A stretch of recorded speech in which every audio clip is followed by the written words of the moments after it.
Hilariously candid British actress MIRIAM Margolyees, best known as Professor Sprout in the Harry Potter films, has been dazzling us with her outrageous new memoir.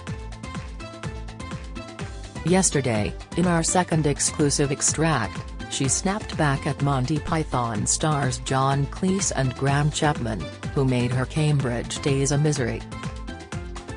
Now, in our final installment, she recalls a joyous childhood, coming to terms with her sexuality, and a right royal dressing down. When the invitation arrived to attend the annual reception for British Book Week at Buckingham Palace, I was thrilled. Smiling equerries opened the taxi door and we stepped out, to be guided to the very large reception hall where hundreds of people thronged and buzzed. I knew that the Queen, along with other members of the royal family, was expected to mingle, and I felt this might be my opportunity to fulfill a dream. As a child growing up in Oxford, I had a little den just outside the kitchen, and I decorated it with pictures of the Queen from floor to ceiling. I remember on June 2, 1953, standing at my bedroom window and saying, "This is Coronation Day and you must remember this all your life."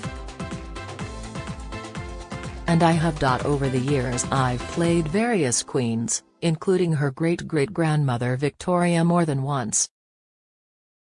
But that was the nearest I got until that evening. The crowd in the hall was huge and noisy, but I teamed up with a man I'd been introduced to, a president of the Association of Scottish Booksellers, and together we hunted down the Queen. An equerry had advised us to form a semicircle and smile, and if she saw us smiling in her direction she would approach and talk to us.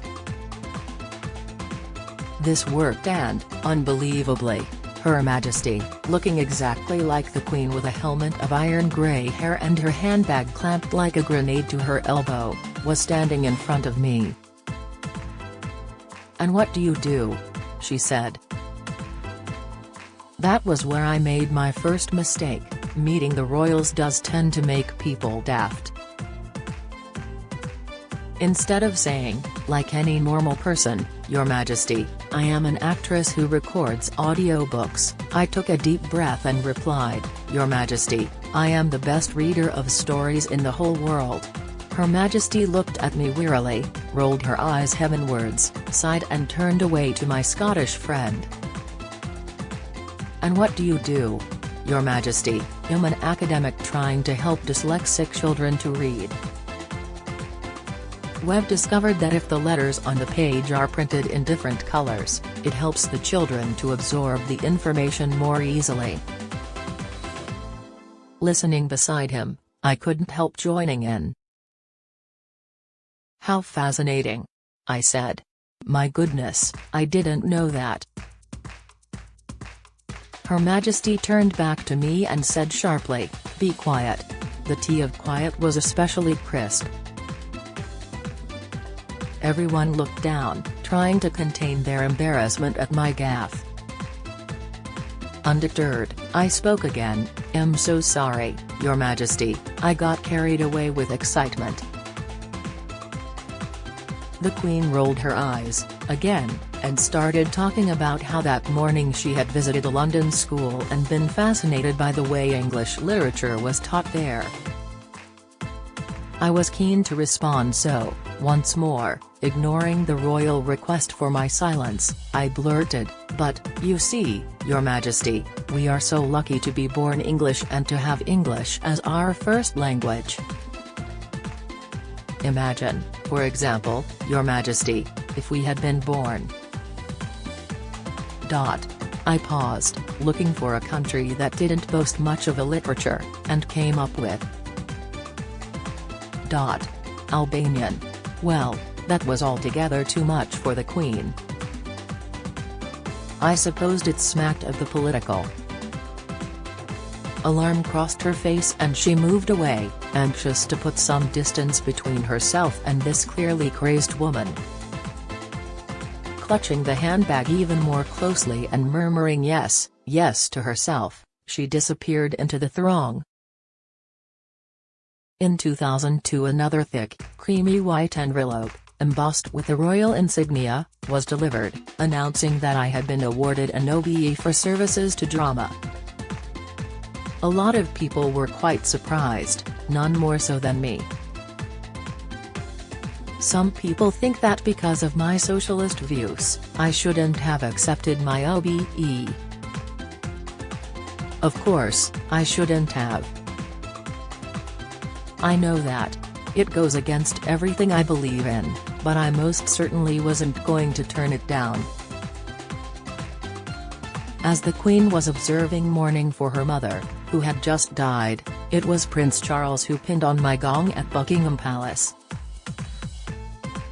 "Oh, I am so delighted to be able to give you this," he said, and I was delighted, too, because we have got to know each other a little over the years. It all started when HRH wrote me a lovely letter out of the blue about my 1998 unabridged audiobook Oliver Twist. We met a handful of times over the following years and I was invited to spend 3 nights at a house party at Sandringham, with other guests including Michael Morpurgo, Jeremy Paxman, Sir Anthony Sher, Stephen Fry, and David Hockney. The Prince welcomed me with a hug and said, "There's something I want to show you.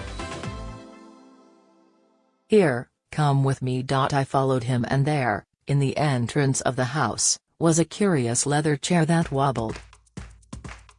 "What do you think it is?" he asked. "Well, it looks like a big fireside chair, or a sofa," I replied. He said, "No, it's a weighing machine," explaining that when Edward VII, his great-great-grandfather, had his house parties, he would weigh each of his guests on arrival and departure, and if they hadn't put on weight, he felt he had failed as a host. He showed me the old original weighing book with all the famous people with their weights noted alongside. What a terrifying thing to see as a guest.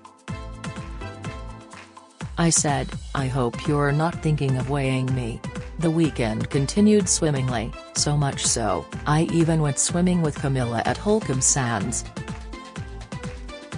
She and Prince Charles are cracking good hosts, the food is spectacularly good, and to crown it all, I was given a doggy bag of grouse to take home.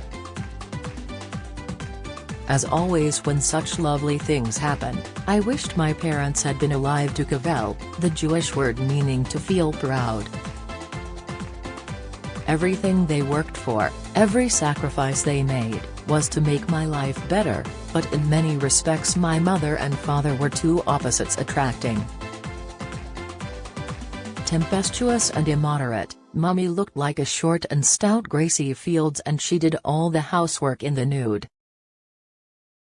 Our maids and au pair girls found it a tad discomforting at first, but Mummy liked to get it done, then have a bath. Daddy was far more straight-laced. Like many Scottish second-generation immigrant Jews, he was born in the Great Glasgow slum, the Gorbals, in 1899. He won a scholarship to grammar school, later studying medicine at Glasgow University and moving to London to become a GP in working-class East Ham. Mummy also came from a poor background. Born in 1905, she was raised in southeast London and was a passionate and determined social climber. She once confessed she didn't love my father when she married him, she just wanted a doctor as a husband. I don't know if he ever knew that and, of course, I never told him, but Mummy told me because we told each other everything. They met at the Jewish Tennis Club in South London and married in 1930, living in a house near my father's surgery until it suffered a direct hit during the war. My mother was then 4 months pregnant with me and they fled to Oxford, as people said Oxford would never be bombed. And it never was. Apparently, Hitler had planned to make it his capital because it was such a beautiful city. Most newly married couples try to have children. For 10 years my parents tried not to, as 2 of Mummy's cousins had died in childbirth. She was afraid it was a family curse and the same fate would befall her. When she became pregnant with me, she tried desperately to have an abortion. But it was against the law and they wouldn't do it. So she held on to me and never, for the rest of her life, let me go. Born in May 1941, I was a much prized, spoiled, golden child. My parents were determined I should have every advantage they perhaps felt they had been denied. My mother was, without doubt, the most important person in my life. She bound me to her, quite deliberately, with emotional hoops of steel, to borrow Shakespeare's words. Every morning when I wasn't at school, I'd climb into bed with Mummy. We talked about everything. No subject was taboo and we would often lie in helpless giggles. Our relationship was completely loving and open, but I should have realized there were some things I could not say and I still regret coming out to my mother. At school, I'd had crushes on girls and they were all-consuming, but I didn't have a mature loving relationship until I was 27. Once I found her, I knew. When Heather and I first met in 1968, through a mutual friend, we didn't get out of bed at my flat in Paddington for a week. On the first night, she phoned the friend she was staying with to explain that she wouldn't be back and I heard her say I like Miriam. Next to getting into Cambridge, that was the best moment of my life. One weekend soon afterwards, I went home to Oxford and told Mummy I was gay. She immediately told my father. I don't think they really believed it. They knew it was possible, but Miriam wasn't going to be like that because Miriam was perfect and to be a lesbian was imperfection, so it simply couldn't be entertained for one moment. It also meant I would never have a nice Jewish husband, and therefore they would never have grandchildren. I think that was part of their sorrow, or disbelief. Mummy really couldn't handle it. She was an extraordinary woman who loved theater, opera and music, a many-sided individual, deeply aware of social gradations but closed-minded about homosexuality where her daughter was concerned. It was shameful in the 60s. People weren't supposed to do that sort of thing, it wasn't proper. She and my father insisted I come into the drawing room and swear on the Torah never to have relations with a woman again.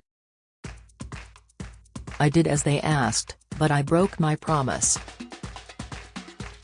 I stayed with Heather because I loved her, because my whole soul cleaved to her. It would have been impossible to stop. And because, somewhere along the line, I knew they were making an unreasonable request. A few days later, Mummy had her first stroke and I always believed that my coming out in some way caused it. Her second, devastating stroke came 3 months later, starting a long period of appalling illness leading up to her death in 1974. I had caused the person I loved most in the world a pain she could not bear. It was a horrendous time and I was very unhappy.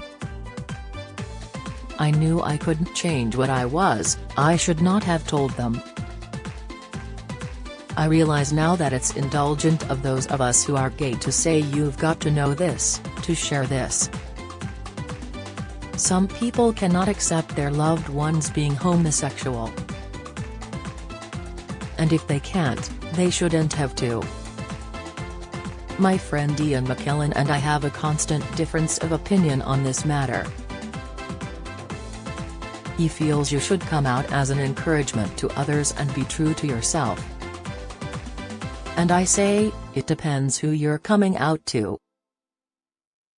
It's better if people can truly be who they are meant to be, but my insistence on opening up hurt the ones I loved most in the world. In retrospect, I think Mummy's stroke was an accident waiting to happen, and perhaps my telling her exacerbated it. Maybe it was also the realization that she couldn't contain me anymore. She was very controlling and she trusted no one. In some ways it was fortuitous she had her stroke then, because had she been at full strength I feel sure she would have done her best to end my relationship with Heather, my partner, my love, my life. We have now been together for 53 years. It is a big achievement. An academic and a scholar, Heather is my polar opposite, reticent, incredibly private and reserved. We've probably lasted this long because we have always led completely separate lives. To begin with, Heather, who is Australian, was working in Malaysia, but for many years she has been in Holland. Normally we see each other about 8 times a year, but speak every day on the phone. We have never lived together for long periods, except when we had holidays. Our houses in Italy and Australia have filled our lives in the way others have children. Our farmhouse in Tuscany is where we come together. It has meant that when we do have that time, I am always happy to say hello and sad to say goodbye. I will try as long as I can to have these two lives.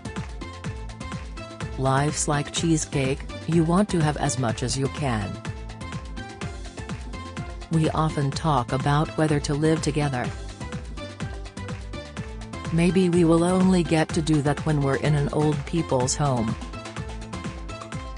I always had the idea that we would build our own and gather our friends there, and that's what I'd still like to do. There would be a library and a garden and memories shared. And animals. And a swimming pool, with easy steps down. One thing I know is that my home will always be where Heather is. Life is sweeter shared. This Much Is True, by MIRIAM Margolyees, is published by John Murray on September 16, £20. Copyright MIRIAM Margolyees 2021. Buy This Much Is True for £10 in WHS, saving 50%, with the exclusive voucher on page 60. Offer valid until September 22, 2021.